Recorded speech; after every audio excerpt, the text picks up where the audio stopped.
Thank you, Chief Mcgowen. So in terms of the data, if we could pull up the first slide, I'll go ahead and show you the graph.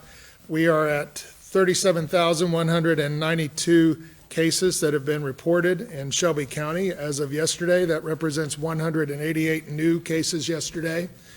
And we've had 570 deaths. Right now we have 2,853 active cases in Shelby County. Now, the thing I would note about this, you can see on the graph that the cases have started to increase. This mirrors the trajectory of increase that you saw in the hospitals.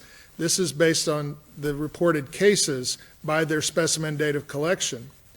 Overall, our test positivity rate right now is running about 7.2%. And 35% of the cases are being diagnosed in individuals who are 18 to 34 years old. So more than 1 in 3 of the people who contract COVID-19 disease in Shelby County are in between 18 and 34 years old, young adults.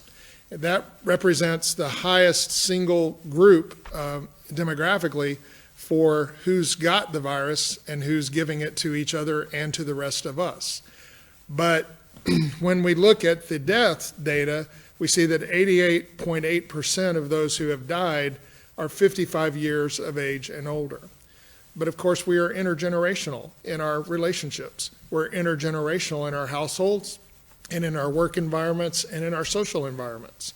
So it's really important for all of us to take all the precautions to protect each other from the worst outcomes that could occur. Now, if we could look to the next slide, please. Some of the things that we've seen in an analysis this week of the first 704 individuals who were interviewed with the new interview tool that you've heard us mention before in these briefings, we see that 78% of the people had symptoms, but 22% of the people that we have diagnosed had no symptoms. They were diagnosed because they were tested either in a screening process or because they were a household contact or a known contact, or some reason came up that they weren't sick when they got tested. That represents 1 in 5. So 1 in 5 individuals with COVID-19 disease that we have interviewed recently have no symptoms. That's why we have to always take precautions all the time, regardless of whether we feel good or we don't feel good, whether we feel sick or we don't feel sick, because we still could be infected with COVID-19 and we could be sharing that virus with other people. Next slide, please. When we look at the workplace settings for the people who have been diagnosed, we see that the 3 biggest single work settings are healthcare settings. 22% of cases report working in a healthcare setting. 12% of our recent cases have worked in school settings, and 14% have worked in manufacturing locations or warehouses.